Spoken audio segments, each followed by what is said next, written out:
ready? Hi, how are you? Welcome. I know Glenn's excited to have a whole bunch of you here, and we thought that we would sit down and talk a little bit more about sports and live TV and what's going on and some of the trends. We'll do some quick introductions first so you guys know who each of us is and what we do. Really quick, my name is Mono Nakis. I work for the Fox Networks group on the distribution side. So here locally in St. Louis, my team's responsibility is to drive distribution of all of our cable networks across all the video providers out there. So the big ones like Charter and Comcast, DirecTV, Dish Network, going to the virtual MVPDs like Sling TV, YouTube TV now, Sony View, etc. So I represent the entire portfolio of Fox networks. So from Fox Broadcast to our entertainment networks like FX and FXX, our nonfiction networks like Nat Geo, our news networks, Fox News and Business, and then of course our bread and butter, Fox Sports, both the national networks like FS1 and Big Ten Network, as well as the local regional sports networks like here locally, Fox Sports Midwest. And so we just want as many eyeballs on our networks as possible, and that's basically what I do. So what I'm going to do is just kind of shift this over to start with Zoli here. He can introduce himself and tell you guys a little bit about him. Well, my name is Zoli Vajdan. I'm the only one here with that name, I think. And I basically am a hands-on guy. I have a TriCaster 460, I have 4 HD cameras, I have several new wireless units that I use that I love. I basically do rodeos and ski events and snowmobile hill climb events. I've done every other kind of event you can think of, but those are the three I kind of hang in on. And like I said, I've got these wireless units that have done our setup time, have come down, cut it down considerably because we don't have to string cable, so it makes it a lot easier. Anyway, I'm going to pass it on to Glenn. Yeah, I'm Glenn Wolk, Video Assistance Company. This is my 31st year in business. I'm so grateful for everyone that has come today and has attended and been very blessed with my customers. This business is constantly changing, constantly evolving. We've got some technology and some experts here that are best in their class and world experts. And I'm pleased to be here to present alongside each one of them. Today I specifically will be talking about later is HD over IP. The business has changed to make it a lot easier and a lot more flexible. And for those folks who don't know me, we're set up as a JVC professional dealer. We're set up as a Sony dealer, Panasonic dealer, a NewTek dealer, and I go where I'm in demand. I cover a 500-mile radius around St. Louis, and I've got some phenomenal things that are happening for me, and I'm very blessed. And I want to pass this on to Steph Nissen from Atomic Revenue. Yes. Hi, I'm Steph Nissen from Atomic Revenue. I'm the director of digital there. I do digital marketing programs. So I'm looking at the correlation between live sports and digital marketing opportunities. A couple years ago, we did a Super Bowl campaign with Toyota, integrated that with their hashtag Like a Girl campaign that was going on. So we're looking at that. We're looking at how social media is being used to stream all these live sports. I've been in this industry for about 5 years. My background is as a web developer, and I'm a national speaker on social media, focusing more on content and analytics and ROI, so proving the value of digital marketing. And my name is Bill Buchanan. I am the president and CEO of MTC Communications and McDonough Telephone Cooperative.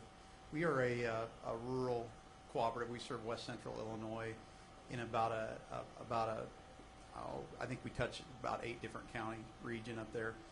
And what we do primarily is the broadband technologies, fiber to the home, all those things. And in addition to our residential and our businesses, we are kind of unique in that we serve Western Illinois University, and we serve Monmouth College, which is a Division III school, and then we serve a couple of the community colleges in our area, as well as about a dozen high schools. So We get involved a little bit with some of the sports and some of that ESPN3, take along things to like the ESPN3 or any of the schools' social media feeds or whatever.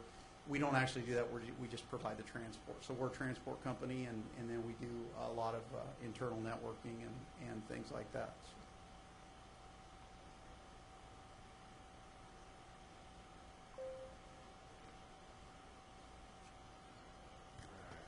Gotta make sure that the camera hears us here. So, all right. So why don't we just start out? We have some questions. So what we'll do is, I've got a list of questions. We'll have everyone just kind of speak, more conversational than everything else. But then we definitely want to leave it open to you guys afterwards for questions that you might all have. So, first things first. Why do your clients do business with you and your company? So, very simple question. So, Me? Yeah, I'll start with you. You hold it. There you go. Well, my clients are local committees, mostly small businessmen in small towns, and I try to provide to them a quality service that they don't get. And so I'm not dealing with towns like St. Louis or Kansas City. I'm dealing with Lamar, Colorado, or Jackson Hole, Wyoming. And so I'm dealing with a whole different level of mentality because they don't deal with television. They don't deal with big screens. We do all of our shows that on LED screens or projection in some facilities, but mostly it's LED now. And so it's a sell to them to get them to understand that you're going to come in with HD cameras, fiber or wireless, whatever, and get them to understand that you're helping them promote their product, and you're creating a life of its own on that big screen where people can look at that screen and they'll watch the show, they'll watch the rodeo, we'll say. They'll see the arena, and then they'll look at the screen. And then they'll look at the rodeo in the arena, and then they'll look at the screen, and then they'll look at the screen, and they continue to look at the screen because we're doing the real-time action in the shoots, the ride, then the replay. We're putting up the lower third names, putting up the score, putting up the clock, putting up the scoreboard, and mixing in, oh, by the way, the sponsor logos. So that small-town businessman now sees Al's Two Pants store down on Main Street, and he goes, oh, there's my name with the bareback riding, or there's my name with the snowmobile hill climb. And I was telling this lady back here from Olathe that this past year I picked up the snowmobile hill climb, and I did things that the previous company had never done. I slammed logos in where, I offset them to the side so you could still see the action, but still sell the product. So when there was a wreck, there wasn't a logo over the wreck, but when they were cleaning up the wreck and it was just sitting there, put a logo in. Let that sponsor get more bang for the buck. And their marketing director, who does other events, but again in small towns, and he's their first full-time sponsor, marketing director to get sponsors, absolutely loves what I did. And he's kind of guided me through getting a long-term contract with these people, all because I was trying to drive sales of the local sponsors. And yes, he had Polaris and Skidoo, but he also had the restaurant out at the airport. Who's that, But for that local restaurant owner, he's going, wow, there's my logo in part of the action, even though it's just still sitting there. And so that's what I try to do is explain to the local businessman who is now part of this committee, rodeo, skiing committee, whatever, this is going to get more bang for your buck and get your name up there in front of the fans that are attending the event. And it works. And it really does, because it makes the rodeos and the skiing events and the snowmobile hill climbs successful. And it puts more money in their coffers.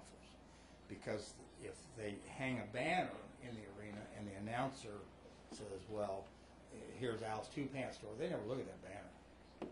But when it's sitting on the screen as a lead into a replay and a come back out of the replay with that sponsored logo, they love it because now here's that logo again.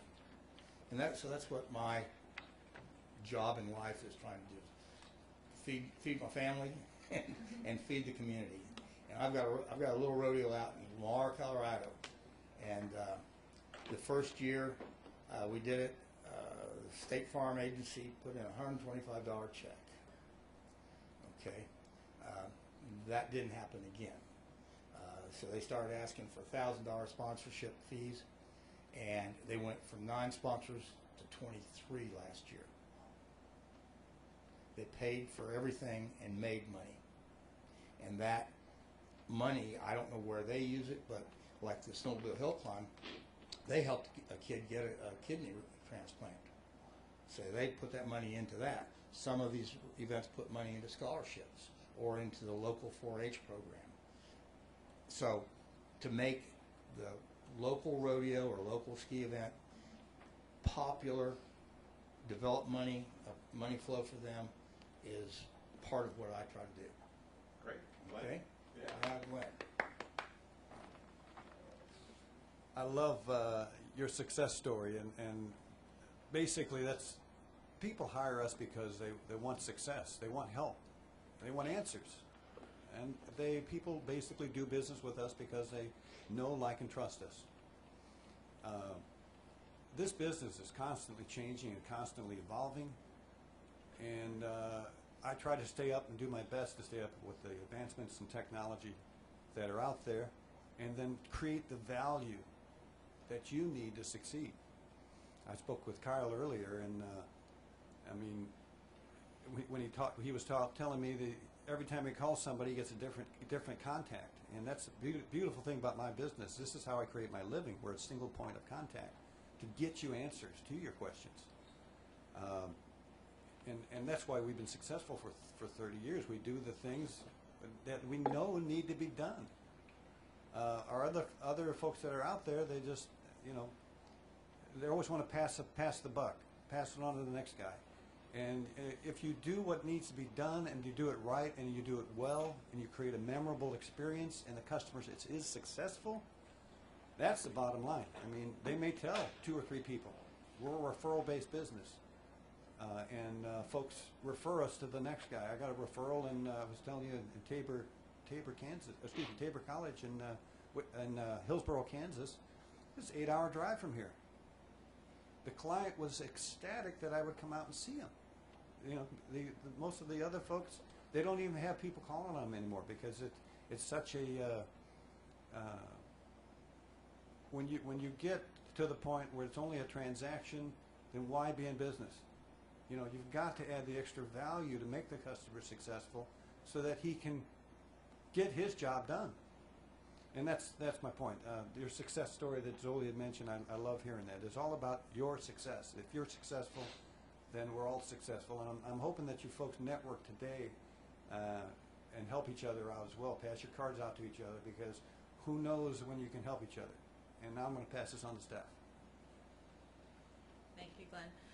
As far as why our clients do business with us, the name of our company is Atomic Revenue. We tie everything back to revenue. So we're not telling you to do this marketing tactic because that's what the best thing to do is. It's because we're actually very data driven, and the proof is in the numbers. So we're a very numbers oriented company. And that's why people like to do business with us. Another side of that, from the marketing side of it, is, like Glenn was saying, technology moves exceedingly fast, so you have to keep up. Facebook changes their algorithm every single week for us to be able to even have our businesses, our posts be seen by anybody. So I stay up on all those things. My team stays up on all those things. I'm constantly doing internal training with them. I'm attending conferences and speaking around the country and staying up to date on what's going on. So I'm not feeding you tactics that came from 5 years ago. I'm feeding you tactics that have developed over the last week or the last month, because it's changed again. So that's why people do business with Atomic Revenue. And for us, with being two different businesses of the same thing. One of them is we're the incumbent local exchange carrier, so very similar to whether it be an AT&T or a Verizon or CenturyLink or any of those companies. And then, so on that side, our customers do business with us because we have the network facilities there that serve them. Doesn't sound like a great answer, but on our competitive side, where we do go into other markets and even into St. Louis and areas out and around where we're doing networking and things like that, it's because we do have that. I think a lot of it is that rural attitude, might be the right word. We're very attentive. We're very focused on our customers and the relationships that we build out of those, as opposed to just doing the business. And I think that goes a long way.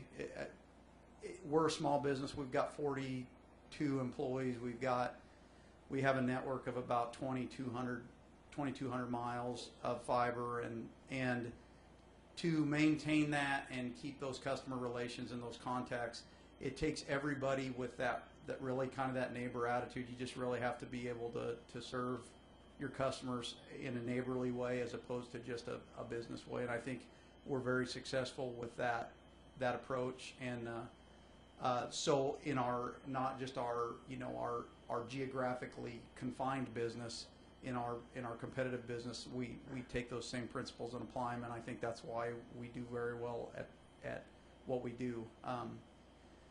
So I think that's what sets us apart from our competitors.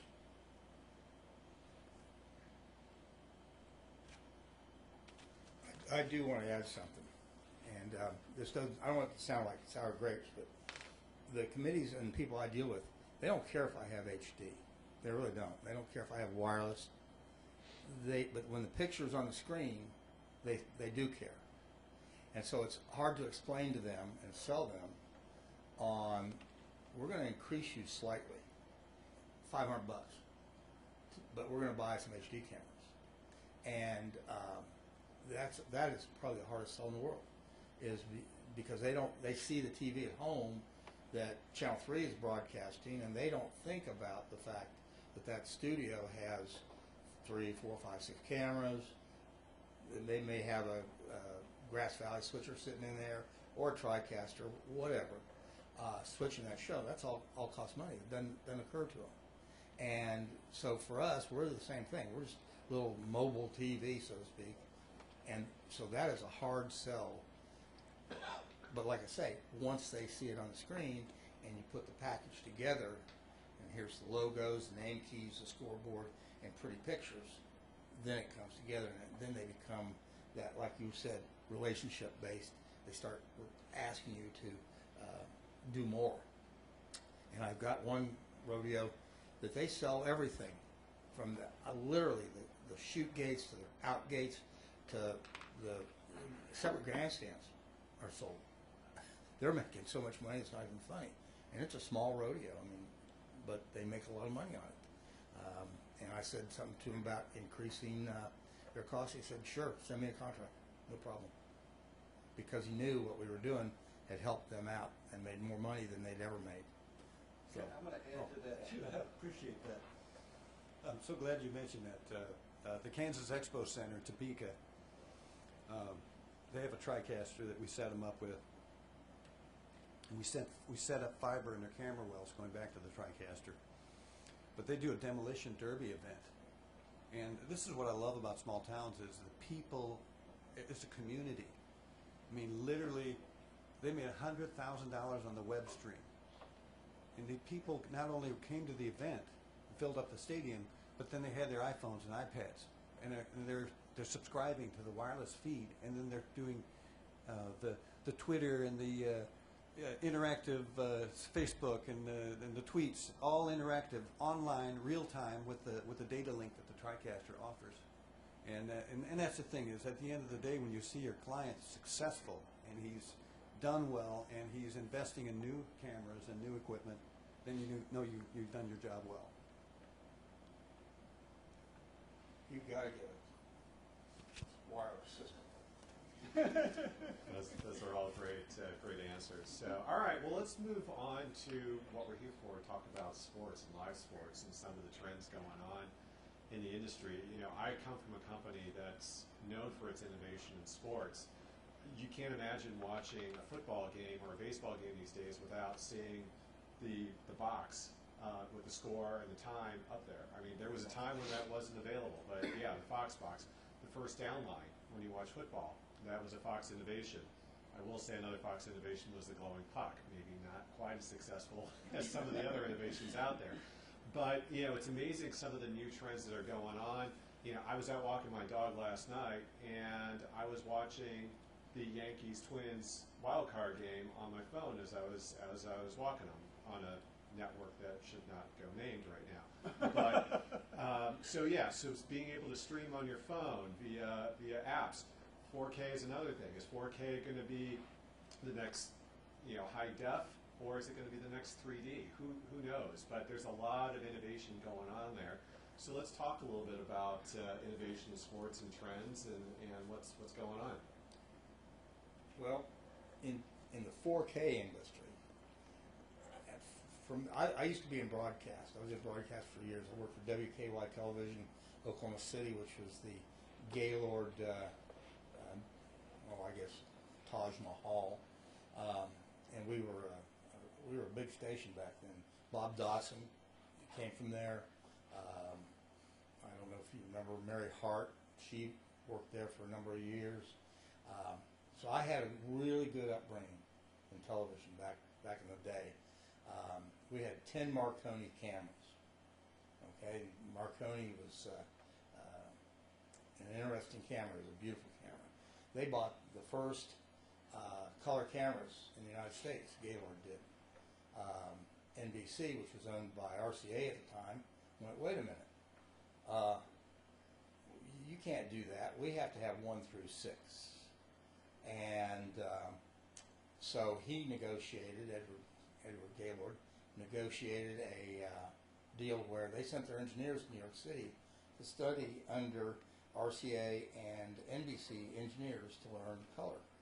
And so what I'm doing with the story is coming up to 4K. And I think that 4K is going to have a long, hard battle because all the television stations have invested in HD. And I know the television station in Springfield, boy, they're hanging on by a thread. They've just consolidated the news operation of 33 and 3. They fired a bunch of people. Their on-air product has just taken a dive. But they invested all that money in HD, and I just don't see them wanting to invest in 4K. And then you've got your consumer sitting out in TV land, and mom and pop, they just bought that big screen at Walmart, the Emerson, that they thought was a good deal, and they're not going to buy another big screen because it's making pretty pictures. And so I'm not sold on 4K. I love the idea of it, but boy, I just don't see from a financial standpoint it being a success. Much the same as 3D here, but 3D that was a fun game. Yeah. But like this PTZ camera, I mean, I love these, and especially this JVC with 30 to 1 on it. What an item! I mean, you can. Glenn brought it down to my house and showed it to me. And I probably shouldn't play that because no, he won't come to everybody's house and read it. But he might. But he'll go all the way to Kansas. Well, I don't live in Kansas. I live in the cultural center of the world, Buffalo, Missouri. I live outside. Yeah. Okay. Anyway, but I was again talking to this lady from Olathe, and I'm a big cameraman fan because cameramen to me are the director's eyes and sometimes their ears, and they can react to that shot that you need immediately. Something just comes up, and it's really great.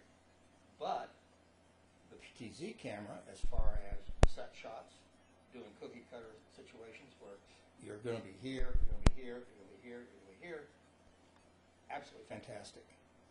Still got to have somebody pushing the button, but that can be done. So I see a great need for the PTZ cameras. but just don't get rid of the cameraman, because to me, like I say, sometimes they make directors look good. They can also make directors look really bad. Okay. Glenn, your thoughts? Yes. He gave me a mic. I keep talking. So trends in the business. Well, Zoli had mentioned one. That's Remote control.